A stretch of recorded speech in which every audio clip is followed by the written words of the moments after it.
Bonjour tout le monde, Simon Fortin, chef du Resto Bar Le Commandant. Aujourd'hui, petite recette avec les asperges fraîches du printemps. Dans les premiers produits que nos maraîchers, nos cultivateurs nous sortent au printemps, les belles asperges du Québec. Pour choisir nos asperges, évidemment, peu importe si vous les aimez plus fines, plus grosses, on s'assure que la tête, que tout soit bien ferme. C'est le secret, une asperge ferme est une bonne asperge.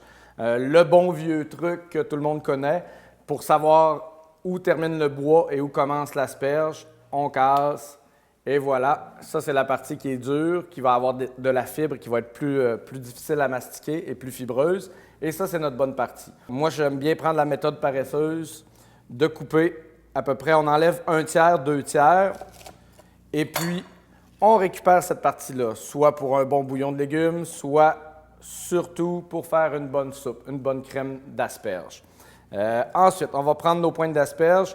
Pour la cuisson, si vous avez une asperge très fine, une fois que notre eau bouillante avec du sel dedans, dans laquelle on a rajouté du sel, disons 2 cuillerées à table de sel pour une grosse casserole d'eau, on va les ébouillanter. Pour les petites asperges, 2 minutes. Pour les grosses asperges, 4 minutes. Mais si on se dit 3 minutes dans l'eau bouillante, on va avoir un temps de cuisson qui va être pas mal toujours convenable. Donc, je mets mes asperges en ébullition. J'attends 3 minutes. Une fois ces 3 minutes passées là, je vais les mettre soit dans un bac de glace ou sous l'eau froide pour bien les refroidir très rapidement, qu'elles gardent une belle coloration verte et un beau croquant. Alors, on poursuit notre petite salade d'asperges à l'orientale, donc une recette que j'aime beaucoup pour accompagner les mets, très rafraîchissant pour accompagner les mets sur le barbecue, tout ce qui est un peu à connotation asiatique, donc qui va accompagner notre saumon teriyaki, poulet grillé, etc. Alors, on prend nos asperges qu'on a cuits, bien refroidis. Moi, je les coupe grossièrement en tronçons, de cette façon-là. Là, en 3, ça suffit amplement. On va y ajouter une cuillère à thé de sauce sriracha, donc un petit côté relevé, mais léger. Si vous aimez ça plus piquant, vous en mettez plus, il n'y a aucun problème. Je rajoute 30 ml de vinaigre de riz. On dit 2 cuillères à soupe. 45 ml de sauce soya ou 3 cuillères à soupe. 45 ml d'huile de canola.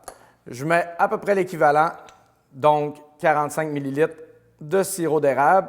Si vous en avez à la maison, une petite cuillerée de miso fait sortir l'umami, c'est vraiment délicieux. Et l'équivalent d'une cuillerée à thé maximum d'huile de sésame. Moi, ce que j'aime bien, c'est rajouter soit des graines de sésame grillées ou un petit mélange d'épices. J'achète ça sur épices-de-cru.com. Donc, c'est Philippe et Ethné de Vienne, des chasseurs d'épices. Il y a plein de belles épices pour vos barbecues l'été. Ce mélange-là, un petit mélange japonais, justement qui contient des graines de sésame et d'autres ingrédients. On saupoudre légèrement, très facultatif. Et ensuite, on brasse le tout. Je vous dis, cette salade-là, pour accompagner vos plats sur le barbecue, c'est un délice. Bon appétit!